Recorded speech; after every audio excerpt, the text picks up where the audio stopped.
I stood outside the grand ballroom of the Riverside estate, listening to the muffled sounds of laughter and music seeping through the ornate doors.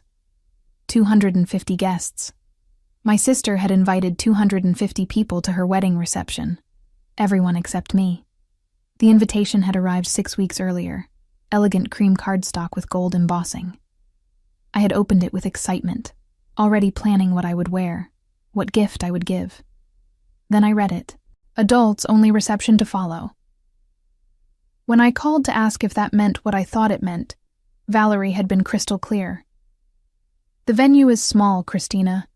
We can only accommodate close friends and family.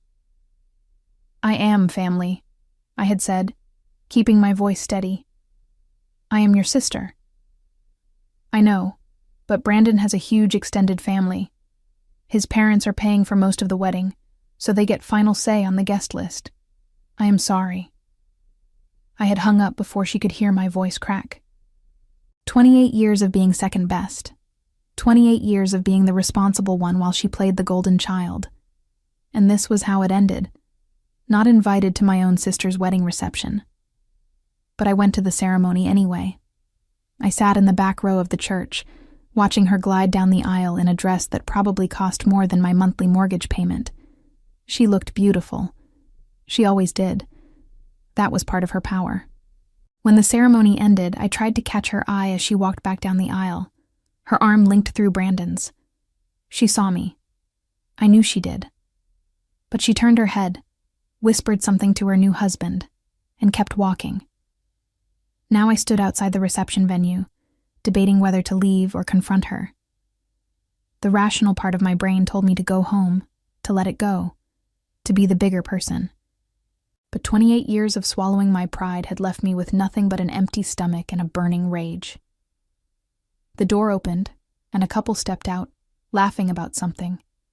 In that brief moment, I saw inside.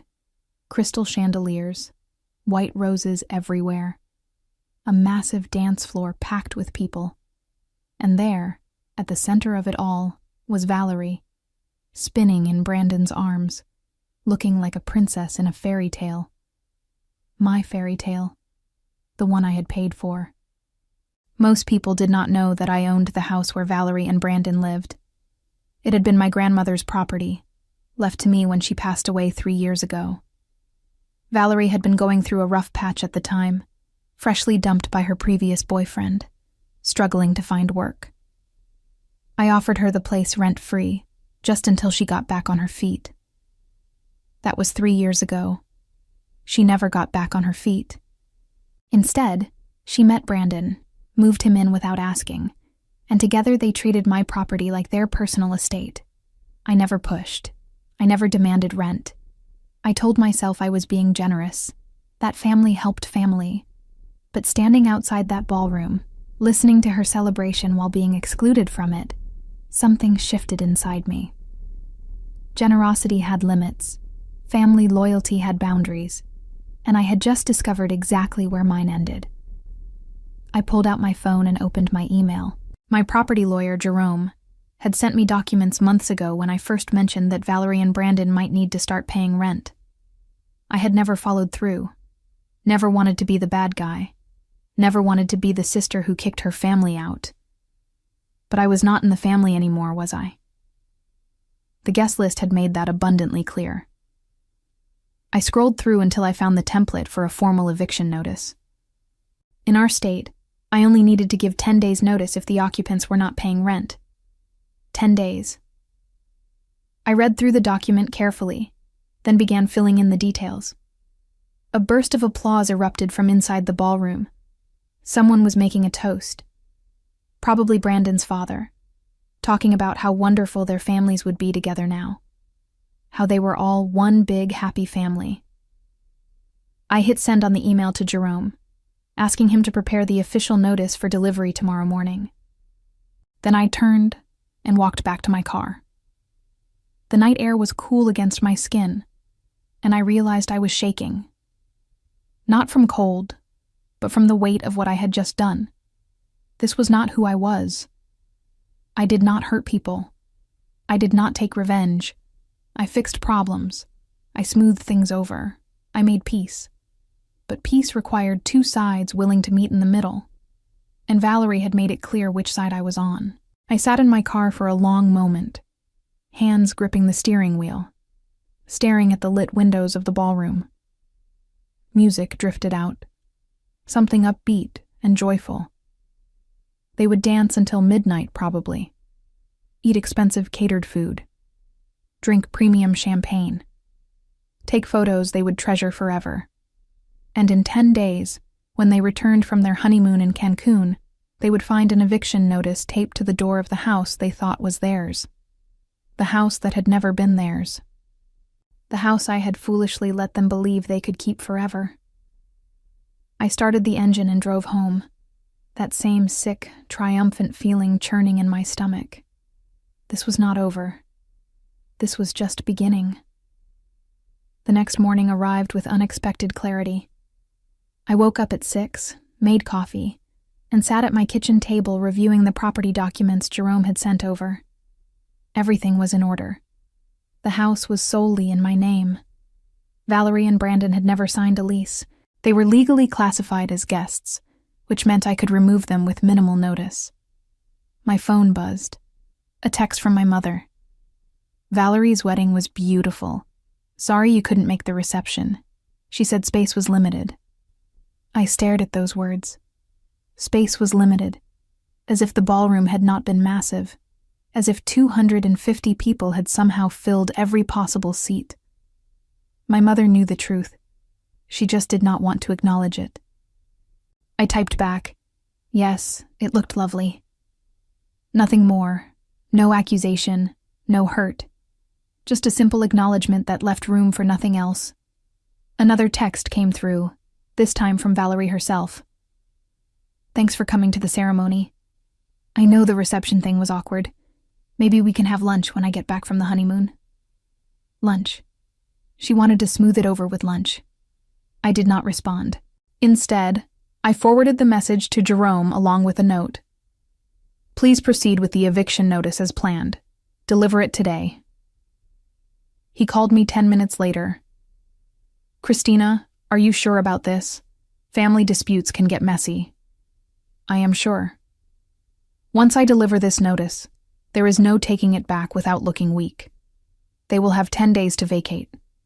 If they refuse, we will have to file for formal eviction through the courts. They will not refuse, I said. They will be on their honeymoon. By the time they get back, they will have 3 days left to pack and leave. Jerome was quiet for a moment. That is cold. That is legal. Both things can be true. He sighed. I will have it delivered by 2 p.m. today. They will likely see it when they get home from the airport tomorrow night. Actually, they would not be home until the following week. The wedding had been on Saturday. They were flying out Sunday morning. But I did not correct him. Let him think whatever timeline made sense. After we hung up, I sat in the silence of my apartment and tried to feel something other than justified. Tried to find the guilt I expected to feel. But it did not come. Instead, I felt a strange sense of calm. My phone rang. My mother this time. Christina, what is this I hear about an eviction notice? News traveled fast in our family. How did you already hear about that? Valerie called me from the airport. She stopped by the house to grab their luggage and found a notice taped to the door. She is devastated. She should have thought about that before excluding me from her reception. This is not about a party, my mother said, her voice sharp. This is about you being petty and vindictive. No, this is about me reclaiming my property that Valerie has been using rent-free for 3 years. This is about me setting boundaries that should have existed from the beginning. She is your sister. Then she should have saved me a seat. My mother made a disgusted sound. You are willing to destroy your relationship over a wedding reception? I am willing to stop being taken advantage of. There is a difference. Your grandmother would be ashamed of you. That one stung, but I kept my voice level. Grandmother left that house to me, not Valerie. She made that choice for a reason. My mother hung up without another word. I set the phone down and stared at my hands. They were steady. My heart was beating normally. I felt no panic, no regret. Just a quiet certainty that I was finally doing what I should have done years ago. The rest of the day passed in a strange blur. I went to work at the architectural firm where I had spent the last 8 years designing commercial buildings. My boss, Patricia, noticed my distraction during the team meeting. "You okay?" she asked after everyone else had filed out. "Family drama," I said. She nodded knowingly. Patricia was in her 50s, divorced twice, with 3 adult children who barely spoke to her. "Family is the hardest thing we do," she said, "because we love them even when they hurt us." "What if you stop loving them?" I asked. She looked at me for a long moment. "Then you are free." I thought about that word. Free. Was that what this felt like? This lightness? This absence of obligation? That evening I drove past the house. My house. The one Valerie had been living in like it was her own. It was a beautiful craftsman-style home in a tree-lined neighborhood, the kind of place people saved their whole lives to own.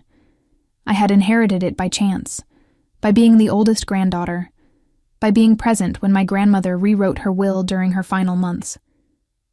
Valerie had contested it initially, of course, claimed that grandmother had been confused, that the house should be split between us. But the will was airtight, witnessed by 2 lawyers. The house was mine, and I had let her live there anyway. Because family helped family. Because I did not want to be cruel. Because some part of me had always felt guilty for being the favorite, for being the responsible one, for getting the inheritance. But guilt was not a good enough reason to sacrifice myself anymore.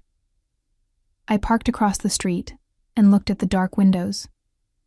The eviction notice was still taped to the front door, white paper stark against the dark wood. In 7 days, this house would be mine again, truly mine. And Valerie would finally understand what it felt like to lose something she thought she deserved. My phone buzzed again. Another text from Valerie. "Please call me. We need to talk about this." I deleted it without responding and drove home. The week of their honeymoon passed slowly. I threw myself into work, spending long hours at the firm redesigning a municipal library project that had been rejected twice by the city council. The precision required was soothing. Every line had to be perfect, every measurement exact. There was no room for emotion in architecture, only logic and structure. Patricia stopped by my desk on Wednesday afternoon. "You have been here until 8 p.m. every night this week. What are you avoiding?" "Nothing," I said. "Just focused on getting this right." She sat down in the empty chair beside my desk. "I have been doing this job for 27 years. I know the difference between dedication and distraction." I saved my work and turned to face her. "My sister is coming back from her honeymoon in 3 days. When she does, she will find out she has to move out of the house I own, the house she has been living in rent-free for 3 years. Patricia whistled low. What did she do? Did not invite me to her wedding reception. That is it? That is enough. Patricia leaned back in her chair, studying me. You know what I learned from my divorces? That sometimes the cruelest thing you can do is exactly what you are legally entitled to do. Are you saying I should not evict her? I am saying that legal and right are not always the same thing. But I am also saying that I do not know your history with your sister. Maybe this is exactly what she needs. After she left, I sat alone in my office, looking out at the city lights below. Seattle was beautiful at night, all those windows glowing like stars. Each one represented someone living their life, making their choices, dealing with their own complicated relationships. My phone rang. An unknown number. I almost did not answer, but something made me pick up. Christina? A male voice. Brandon. How did you get this number? From your mother. Listen, I know you are angry about the reception, but kicking us out is extreme. Valerie is my wife now. We are building a life together. You cannot just destroy that because your feelings were hurt. Actually, I can. It is my property. We have been living there for 3 years. That has to count for something legally. It counts for nothing. You never signed a lease. You never paid rent. You are guests who overstayed their welcome. His voice hardened. You are making a huge mistake. Valerie has friends, connections, people who can make life very difficult for you. Is that a threat? It is reality. You are burning a bridge you cannot rebuild. Good. I do not want to rebuild it. I hung up and blocked the number. That night, I barely slept. Not from anxiety, but from a strange kind of anticipation. The eviction notice gave them 10 days from delivery. Tomorrow would be day 7. They would be back on day 8.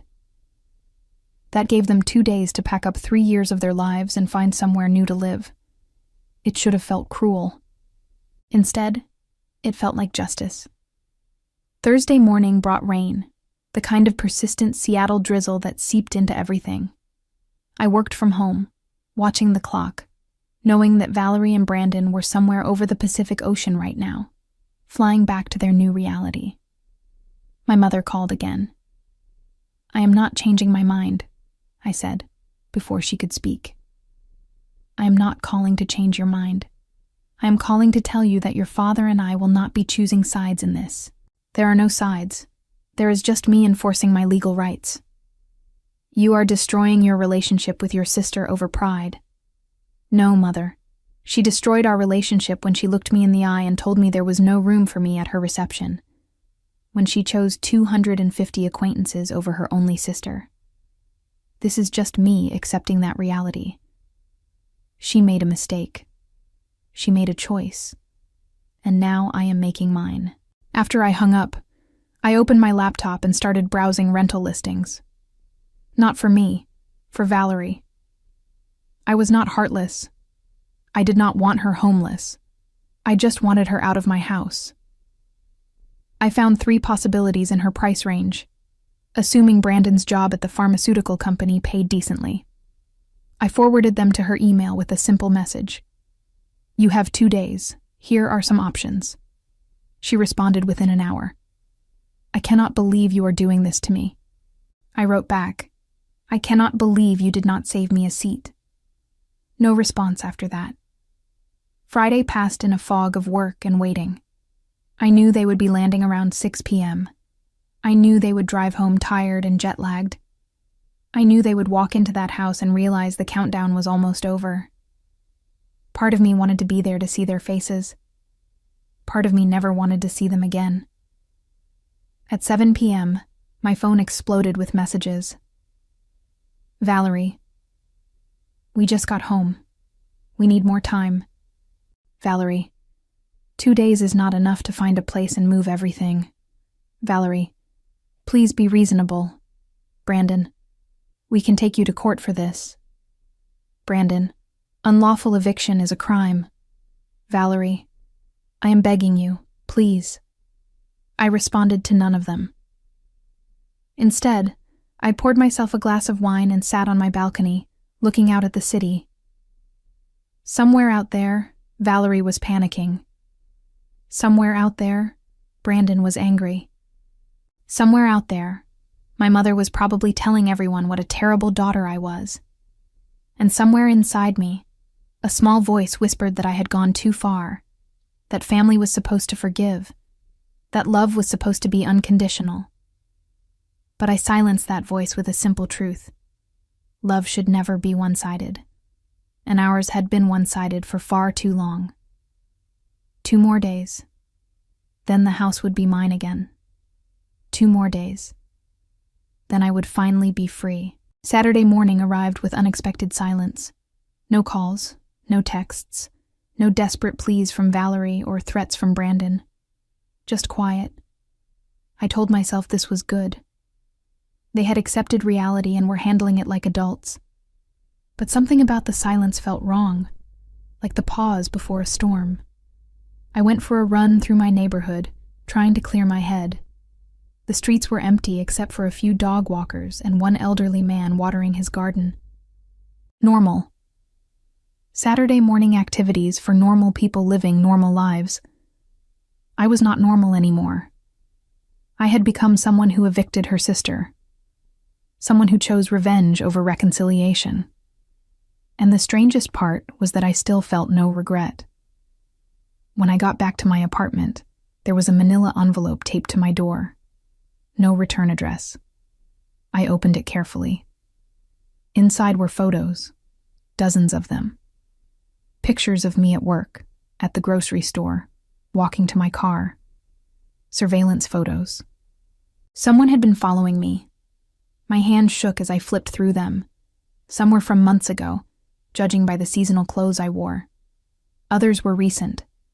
One from yesterday showed me leaving the office at 8 p.m., briefcase in hand, face exhausted.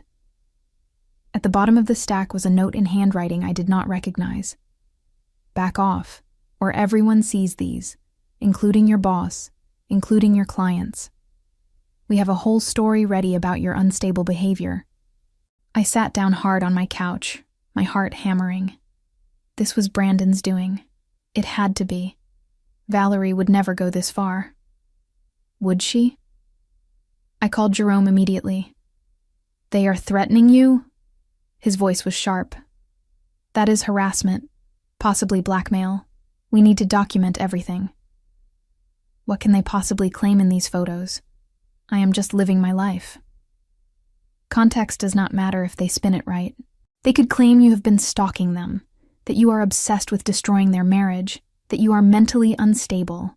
With the right narrative, these innocent photos become evidence of something sinister. My stomach turned. So what do I do? Nothing. You stay the course. The eviction stands. If they want to play games, we have the law on our side. What they are doing right now is actually illegal. Taking photos of someone over an extended period without their knowledge, using those photos to threaten them, that is criminal behavior. After I hung up, I studied the photos again. Whoever took them had been thorough. They knew my routines, my schedule, my habits. This was not a casual surveillance. This was planned. My phone buzzed, a text from an unknown number. The photos are just the beginning. Drop the eviction, or things get worse. I screenshotted it and sent it to Jerome, then blocked the number. Another text came through from a different number. Your coworkers would be interested to know about your family problems. Might affect your judgment on projects. Might make clients nervous. I blocked that one too. 3 more texts came in rapid succession, each from a different number, each escalating the threats. By the time I finished blocking them all, my hands were shaking so badly I could barely hold the phone. This was not Valerie. She was dramatic, yes. Self-centered, absolutely. But this kind of calculated harassment? This was Brandon, and he was playing a game I was not prepared for. I spent the rest of Saturday documenting everything. I made copies of the photos, saved all the text messages, wrote down every detail I could remember about the past week. Jerome said we needed evidence, so I would give him evidence. Sunday morning brought a new development. I woke up to find my apartment building's front door covered in flyers. My face was on every single one. Beware. Dangerous neighbor. The headline read. Below was a distorted photo of me looking angry, taken from some unknown moment, edited to make me look unstable. The text claimed I was undergoing a mental health crisis, that I had violently evicted my sister, that residents should keep their distance. I tore them all down, my face burning with humiliation. How many of my neighbors had seen these? How many believed them? Mrs. Kowalski from 4B stopped me in the lobby. Christina, dear, is everything all right? I saw those awful papers. It is a misunderstanding, I managed. A family dispute that someone is taking too far. She patted my arm sympathetically. Family can be cruel sometimes. My sister did not speak to me for 15 years over a borrowed dress. Can you imagine? I could imagine. I could imagine all too well. At work Monday morning, I found out that someone had sent similar flyers to my office. Patricia called me into her office before I even sat down at my desk. "What the hell is this?" She held up one of the flyers. "My sister's new husband is trying to intimidate me into dropping an eviction." An eviction? I explained the whole situation. The wedding, the reception, the house, the notice. Patricia listened without interrupting, her expression unreadable. When I finished, she was quiet for a long moment. Then she said, "This Brandon person, what does he do for work?" "He is a sales director at Harrison Pharmaceuticals." Harrison. She wrote it down. "And he thinks threatening you will make you back down?" "Apparently." Patricia leaned back in her chair. "Here is what we are going to do. First, you are going to file a police report about the harassment. Second, you are going to continue with the eviction exactly as planned. Third, if anyone from Harrison Pharmaceuticals contacts this firm with concerns about your mental state or work performance, they will be speaking to our legal department about defamation. You believe me? Christina, I have watched you work for 8 years. I have seen you handle impossible clients, impossible deadlines, and impossible projects without ever losing your composure. If you say your sister's husband is harassing you, I believe you, and I do not tolerate anyone threatening my employees." I felt tears prick my eyes. "Thank you." "Do not thank me yet. This is going to get worse before it gets better. People like Brandon do not stop until they are forced to stop. So we are going to force him." I left her office feeling lighter than I had in days. I was not alone in this. I had allies. But when I checked my phone, there were 17 missed calls from my mother and a voicemail that made my blood run cold. "Christina, Valerie is in the hospital. She collapsed this morning from stress. The doctors say it is your fault, that the pressure of the eviction caused this. I hope you are satisfied. I hope destroying your sister was worth it." I stood in the middle of the hallway, people flowing around me, and felt the world tilt sideways. What had I done? I drove to the hospital in a daze, my mother's words echoing in my head. Valerie was in the hospital. Because of me. Because of the eviction. Because I had chosen revenge over mercy. The guilt I had been waiting for finally arrived, crashing over me like a wave. What if something was seriously wrong? What if she lost the baby? I did not even know if she was pregnant, but newlyweds often were. What if my actions had ruined more than just her housing situation? I found my mother in the waiting room, her face drawn and pale. "Where is she?" I asked. My mother looked at me with cold eyes. "You should not be here." "She is my sister." "You lost the right to call her that when you kicked her out of her home." "It was my home. Not anymore." My mother's voice was venomous. "You signed it over to her this morning, or did you forget?" My blood went cold. "What are you talking about?" "The ownership transfer documents. You signed them last week.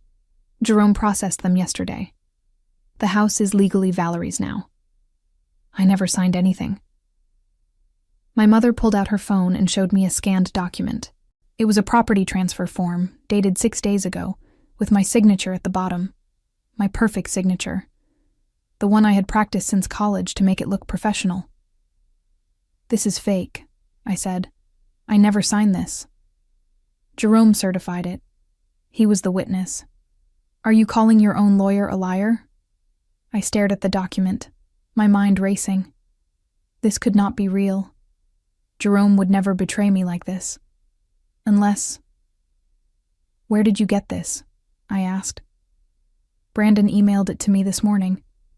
Said you had a change of heart, that you realized how wrong you were." "Brandon sent it to you?" "Yes, about an hour before Valerie collapsed." I pulled out my phone and called Jerome. It went straight to voicemail. I tried again. Same result. Something was very wrong. I need to see Valerie, I said. Absolutely not. Mother, please. Something is not right here. Before she could respond, Brandon emerged from the elevator. He saw me and his expression hardened. What are you doing here? I came to see my sister. You are not wanted here. You have done enough damage. I stepped toward him, keeping my voice low. Did you forge a property transfer document? He smiled. Actually smiled. I have no idea what you are talking about. You sent my mother a fake ownership transfer. You made it look like I signed my house over to Valerie. Why would I need to forge anything? You already gave her the house. Jerome can confirm that. Jerome is not answering his phone. Maybe he is busy. Maybe he is tired of dealing with your unstable behavior. That word again. Unstable. He was building a narrative, piece by piece, and I was watching it happen in real time. You are trying to gaslight me, I said. I am trying to protect my wife from her abusive sister. I never abused her. You emotionally manipulated her for years, made her feel guilty for living in your house. Then you cruelly evicted her right after her wedding. That is abuse. My mother was listening to every word, her expression shifting from anger to uncertainty. None of that is true, I said. I let her live there rent-free. I supported her when she had nothing. I only evicted her after she excluded me from her own wedding reception. Because we did not have space, Brandon said smoothly. We explained that, but you took it as a personal attack and decided to destroy her life over it. There were 250 people at that reception. At a venue that holds 250, we did not have room for anyone else. That is a lie. Is it? Do you have proof? Did you go inside and count the chairs? I opened my mouth and closed it again. He was right. I had no proof. I had only seen through an open door for a brief moment. I had assumed there was room, but I had not verified it. Brandon pressed his advantage. You have been harassing us for days. Threatening texts, stalking us, now forging documents and claiming we did it. Do you understand how this looks? I have screenshots of your threats. From unknown numbers. Anyone could have sent those. You could have sent them to yourself to build your case. The photos. Someone took surveillance photos of me. Photos we never saw. Photos you claim exist but have not shown to anyone except your lawyer, who you now claim is working against you. Do you hear yourself? Do you hear how paranoid you sound? My mother stood up. Christina, maybe you should go home. Get some rest. I am not crazy, I said, but my voice sounded desperate even to my own ears. No one is saying you are crazy, Brandon said gently. We are saying you are under stress, that you made some poor choices and now you are trying to justify them by creating conspiracy theories. A doctor came out then, looking tired. Family of Valerie? Brandon stepped forward. That is my wife. How is she? She is stable. It was a panic attack, not a cardiac event. We have given her medication to help her relax. She can go home soon. Relief washed over me, followed immediately by confusion. A panic attack? My mother had made it sound like she was dying. Can I see her?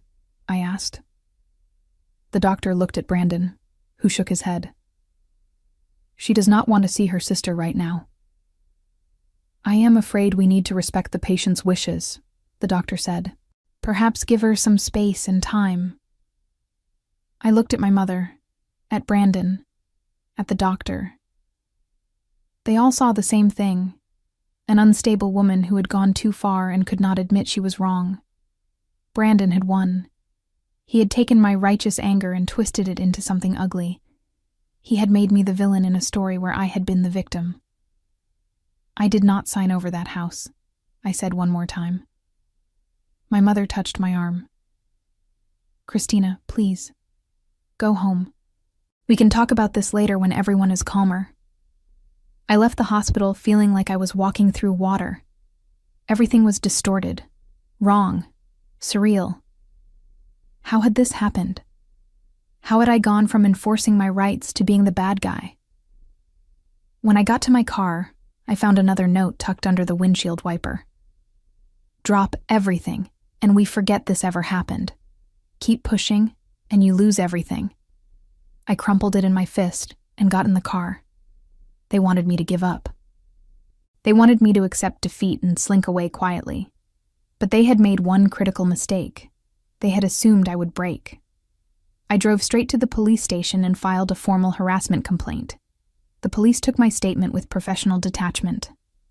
Officer Williams, a woman in her 40s with sharp eyes, listened as I explained everything. The wedding, the eviction, the threats, the photos, the forged documents. "Do you still have the photos?" she asked. I pulled them from my bag. She studied each one carefully. "These are definitely surveillance-style photos, taken over multiple weeks. That establishes a pattern." She made notes. "And the texts?" I showed her the screenshots. She copied down the phone numbers, though we both knew they were probably burner phones. "The property transfer document. Do you have a copy?" My mother showed it to me on her phone. She said Brandon emailed it to her. "We will need to see the original file. If it is a forgery, there will be digital evidence, metadata, editing traces, things like that." She looked up at me. "But I have to ask, is there any possibility you signed something while distracted? Sometimes people sign documents without fully reading them. No, I would never sign away property without reviewing every word. And your lawyer, Jerome, you trust him?" I hesitated. Did I? Before this week, I would have said yes without question. Now I was not sure of anything. "I need to talk to him," I said. Officer Williams handed me her card. "We will investigate the harassment claims. In the meantime, document everything. Every contact, every threat, every incident. If this escalates, we need a solid paper trail." I left the police station feeling slightly more in control. At least someone was taking me seriously. At least someone believed me. I tried Jerome again. This time he answered. "Christina, I have been meaning to call you." "What the hell is going on? Brandon is claiming I signed over the house to Valerie." Silence, long and heavy. "Jerome? I need to see you in person. Can you come to my office? Just tell me if you betrayed me." "It is not that simple." My heart sank. "What did you do?" "Come to my office, please." I drove there in a fog of dread. Jerome's firm was in a sleek downtown building, all glass and steel. I had always felt safe here. Now I felt like I was walking into a trap. His secretary waved me through immediately. Jerome was waiting in his office, looking haggard. "Before you say anything," he started, "I want you to know I thought I was doing the right thing." "What did you do?" He pulled out a file and slid it across his desk. Inside was a property transfer document. My signature was at the bottom. It looked exactly like my signature. "This is a forgery," I said. "I know." I looked up sharply. "You know?" "I realized it this morning when I reviewed the file. The signature looks perfect, but the document itself has inconsistencies. The notary seal is fake. The date does not match our records. Someone went to a lot of trouble to make this look legitimate." "Who?" "I do not know for certain, but Brandon came to my office last Tuesday. Said you had sent him to pick up some documents. I was with another client, so my secretary gave him access to the file room. He was alone for about 15 minutes. And you are just telling me this now?" "I did not know anything was wrong until I saw the transfer document this morning. Brandon sent it to your mother directly, not through our firm. That was the first red flag. When I examined it closely, I saw the problems. I wanted to scream at him, to rage about incompetence and negligence. But what good would it do?" "Can we prove it is fake?" I asked. "Absolutely. I have already filed a complaint with the State Bar Association about the forged notary seal. That is a serious crime. I also contacted the police with my statement. But in the meantime, everyone thinks I am the unstable one. Everyone thinks I signed over the house, and now I am having second thoughts." Jerome nodded grimly. "Brandon is smarter than I gave him credit for.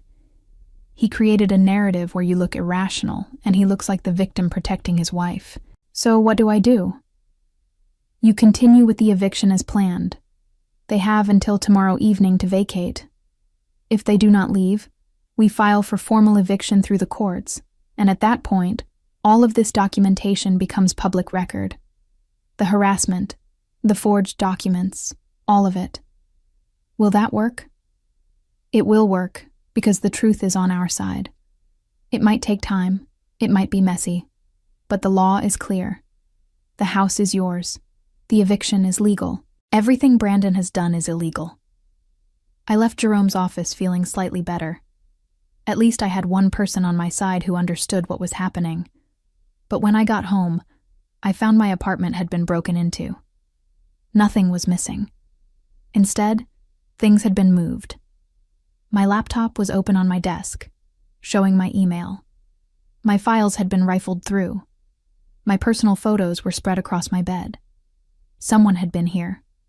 Someone had gone through my life looking for ammunition. I called the police. Officer Williams came herself this time. "No forced entry?" she asked, examining my door. "I lock it every time." "So either they picked the lock or they have a key." "No one has a key except the building super." She walked through the apartment, taking photos of everything. "This is escalation. They are not just threatening you anymore. They are violating your personal space. Can you arrest them?" "Not without proof. But this, combined with everything else, is building a strong case for a restraining order. Maybe criminal charges if we can tie it directly to them." After she left, I sat in my apartment and realized I did not feel safe anymore. My home had been invaded, my privacy shattered, all because I had dared to enforce my property rights. My phone rang. Valerie. I almost did not answer, but something made me pick up. "Christina." Her voice was small. "I need to tell you something." "I am listening." "Brandon is not who I thought he was. He has been planning this since before the wedding. He found out about the house, about grandmother's will, about everything. He targeted me to get access to it." My breath caught. "What are you saying?" "I am saying I am sorry. I am saying I was too blind to see what he was doing. And I am saying you need to be very careful, because he is not done yet." "Where are you now?" "At the house. He does not know I am calling you." "Christina, he has a gun. I found it in his drawer. I do not know what he is planning, but I am scared. Get out of there, right now." "I cannot." "He took my car keys. He has been monitoring my phone. This is the only chance I had to call you." "I am calling the police." "No. If the police show up, he will know I warned you. Just please, do not come to the house tomorrow. Whatever you do, do not come here." The line went dead. I sat frozen, Valerie's warning echoing in my mind. Brandon had a gun. He was planning something. And the eviction deadline was tomorrow. I called Officer Williams immediately and told her everything. "We need to take this seriously," she said. "I am going to request a welfare check on your sister. If she is being held against her will, we can intervene. She said not to send police. She also said he has a weapon, and she is scared. That supersedes her request. Stay away from that house. Do you understand me? Whatever happens tomorrow, you do not go there." I promised I would not. But as I hung up, I knew that was a lie. Valerie was my sister. Whatever had happened between us, I could not leave her in danger. I spent the night planning. If Brandon was expecting me to show up tomorrow for the eviction, I would surprise him by showing up tonight. If he thought I would come alone, I would bring backup. If he thought he could intimidate me into submission, He was about to learn otherwise. At 2 a.m., I drove to the house. I parked 2 blocks away and approached on foot, my phone ready to call 911 at the first sign of trouble. The house was dark except for one light in the upstairs bedroom. I stood in the shadows across the street, watching. After 20 minutes, a figure appeared in the window. Brandon, pacing back and forth, phone pressed to his ear. He looked agitated, angry. My phone buzzed. A text from an unknown number. "I know you are outside. Come in alone or Valerie gets hurt." My blood turned to ice. He was watching me. How? Another text. "Front door is unlocked. You have 2 minutes." I looked around frantically, trying to spot where he was watching from. Security cameras? Was he tracking my phone? I typed back, "Let me talk to Valerie first." 1 minute 30 seconds. I started walking toward the house, my heart hammering. This was stupid. This was exactly what Officer Williams had warned me not to do. But what choice did I have? The front door opened before I reached it. Brandon stood in the doorway, silhouetted by the hall light behind him. "Smart choice," he said. "Where is Valerie?" "Upstairs, resting. She has been under a lot of stress lately." I stepped inside, and he closed the door behind me. The house looked different. Boxes were stacked everywhere, as if they had actually started packing. But something felt staged about it. "Why are you doing this?" I asked. Brandon smiled. "Because you made it personal when you kicked us out of our home." "It was never your home. It was supposed to be. Your grandmother promised Valerie she would inherit it. Did she tell you that? Those last few months, when you were busy with work, Valerie was there every day. Your grandmother told her the house would be hers."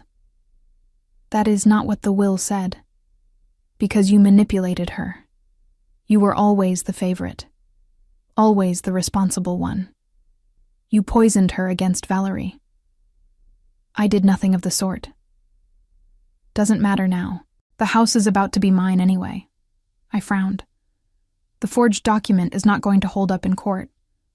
"Who said anything about courts?" He pulled out a gun from his waistband. "This is simpler." I backed up a step, my mind racing.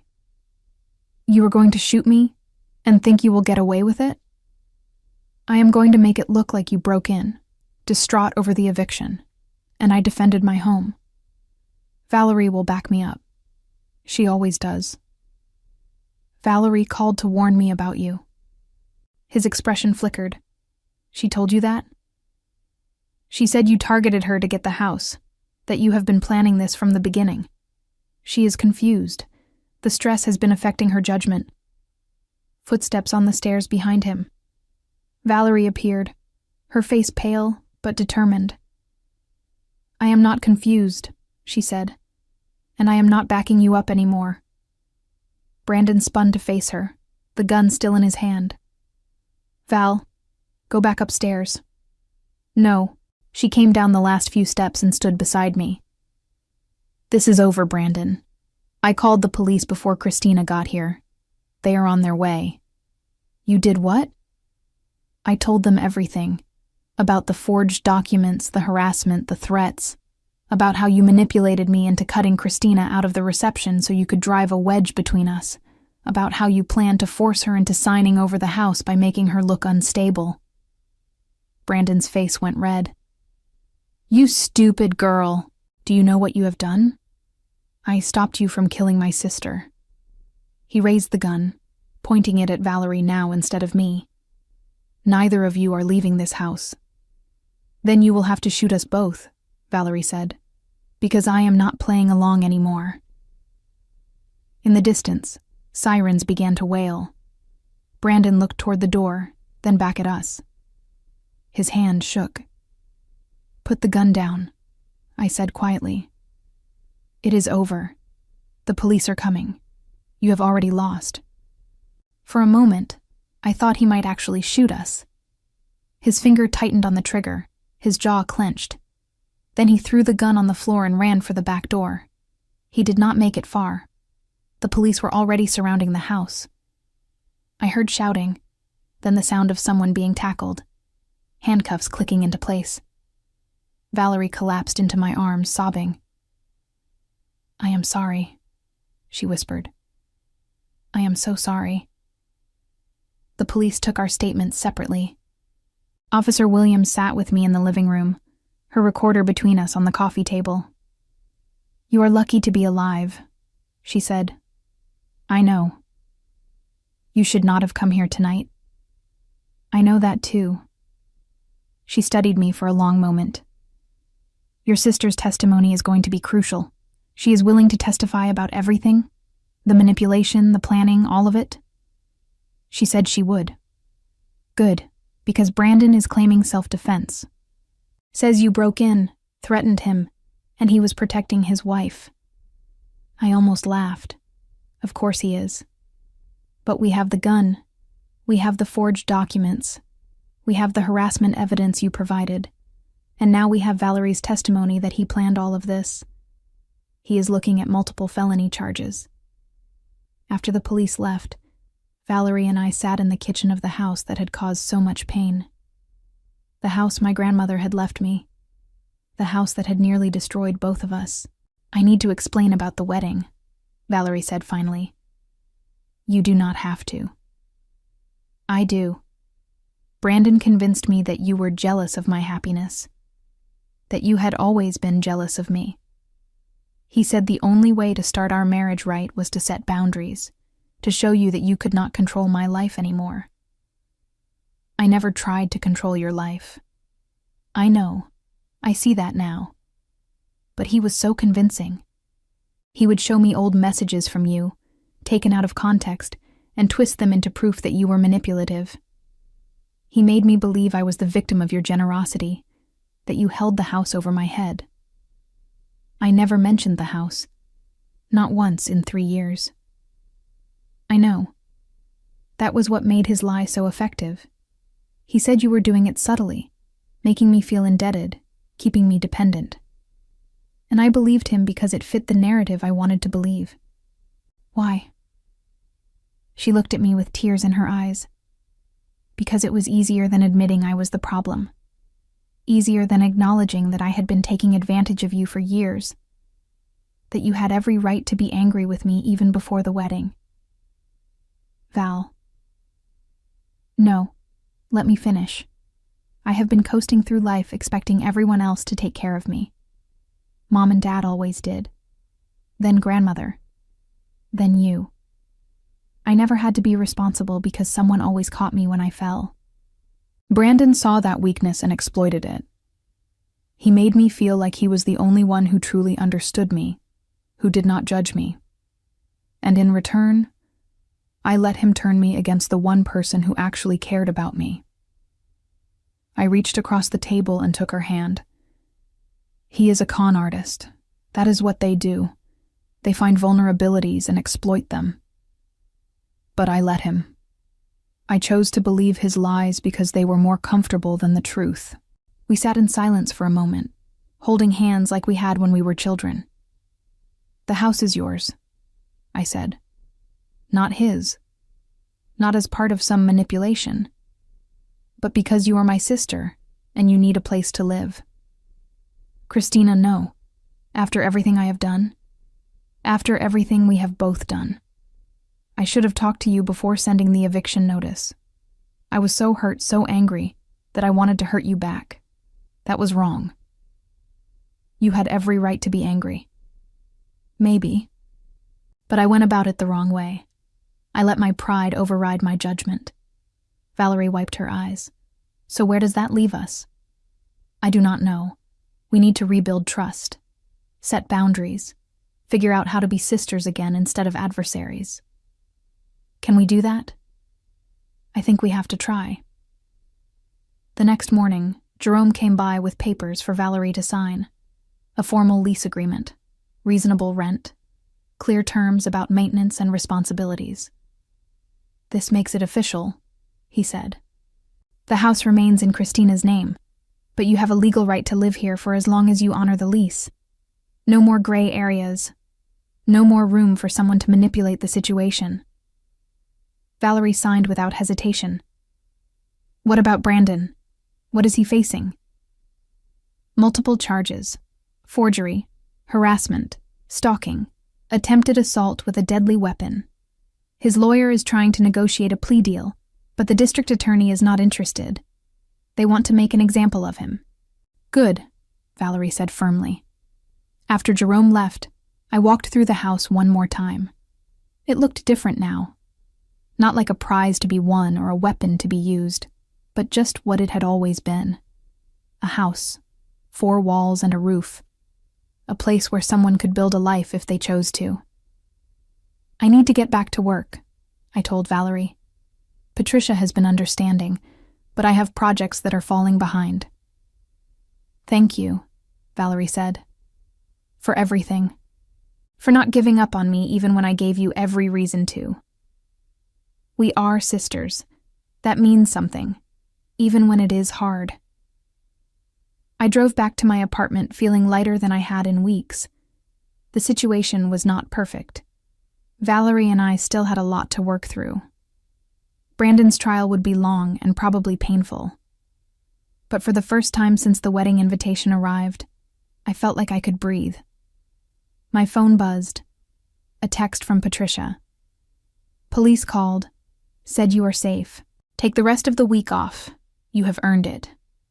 I took Patricia's advice and spent the rest of the week putting my life back together. I changed my locks, even though Brandon was in custody. I updated my security settings on everything. I went through my apartment and removed any traces of the violation I had felt when someone broke in. On Thursday, Valerie called. I have been packing Brandon's things. Found something you need to see. I drove over to find her sitting on the bedroom floor, surrounded by boxes. She handed me a notebook. He kept records, she said, of everything. I flipped through the pages. Brandon had documented his entire plan in meticulous detail. When he had first learned about the house, how he had researched my grandmother's estate, the moment he had decided to pursue Valerie. Each step of his manipulation was there in black and white. He wrote about me like I was a target, Valerie said quietly, like the whole relationship was a business transaction. Did you love him? I asked. She thought about it. I thought I did. But reading this, I realize I loved the person he pretended to be. The real Brandon is someone I never knew at all. I am sorry. Do not be.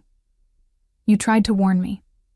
Not directly, but I felt your hesitation when I announced the engagement. I ignored it because I wanted the fairy tale. She pulled out another document from one of the boxes. I also found this. It is a list of other women he dated before me. I looked them up. 3 of them inherited property from family members. 2 of them signed over partial ownership to him during their relationships. My stomach turned. He has done this before. Multiple times. He finds women who have something he wants, charms them, isolates them from their families, then manipulates them into giving up their assets. I was just the latest mark. We need to give this to the police. Already did. Officer Williams said it will strengthen the case significantly, show a pattern of predatory behavior. I sat down next to her on the floor. How are you holding up? Honestly, I am angry. At him for manipulating me, at myself for being so blind, at the whole situation. But I am also relieved. If you had not pushed back, if you had not sent that eviction notice, I might have spent years with him, might have let him slowly take everything. So the eviction was a good thing? She laughed bitterly. The eviction was the best worst thing that ever happened to me. It forced me to see who he really was. Otherwise, I might never have known until it was too late. We spent the afternoon going through the rest of Brandon's belongings, documenting everything that might be useful for the case. It was strange, bonding with my sister over evidence against her husband. But it also felt right, like we were on the same side for the first time in years. The trial happened faster than expected. Brandon's lawyer tried to suppress the notebook, claiming it was creative writing, not evidence of intent. The judge disagreed. Combined with Valerie's testimony, the harassment evidence, and the testimonies from his previous victims who came forward, the case was overwhelming.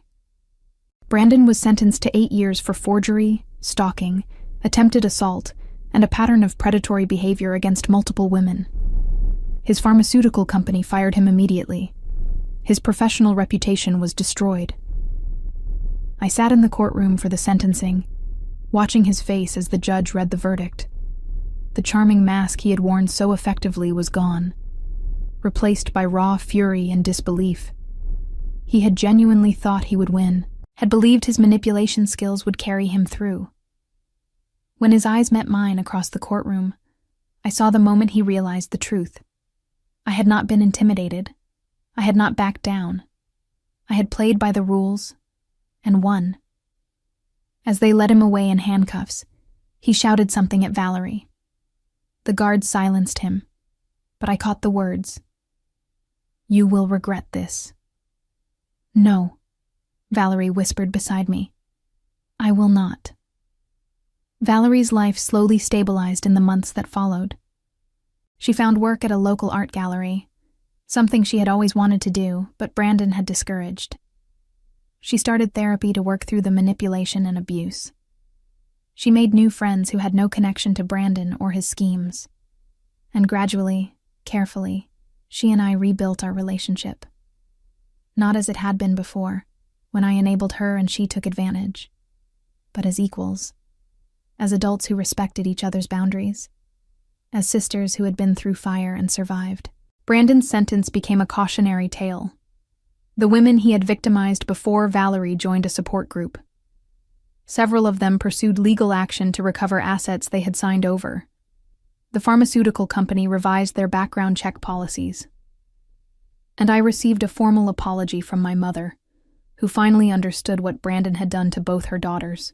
Months after the sentencing, I stood in the doorway of the house my grandmother had left me, watching Valerie paint the living room a warm golden color. She caught me watching and smiled. "What?" she asked.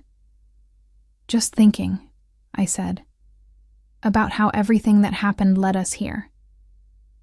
"Do you regret it? The eviction notice, all of it?" I considered the question carefully. The eviction had set everything in motion. It had exposed Brandon's true nature, saved Valerie from years of manipulation, and forced both of us to confront hard truths about ourselves and our relationship. "No," I said finally. "I do not regret it. Not the eviction, not the confrontation, not even the danger, because it had led to truth. And truth, however painful, was always better than a comfortable lie. I had learned that revenge and justice were not always the same thing, but sometimes they aligned perfectly. I had learned that setting boundaries was not cruelty, but necessity. And I had learned that the people who love you do not ask you to diminish yourself to make them comfortable. As I drove home that evening, I thought about the woman I had been when that wedding invitation arrived. She had been so desperate to avoid conflict, so willing to sacrifice herself to keep the peace. She would have never sent that eviction notice, would have swallowed her hurt and pretended everything was fine. I was glad I was not her anymore. The journey to revenge had changed me into someone stronger, someone who knew her worth, someone who refused to be erased from her own story.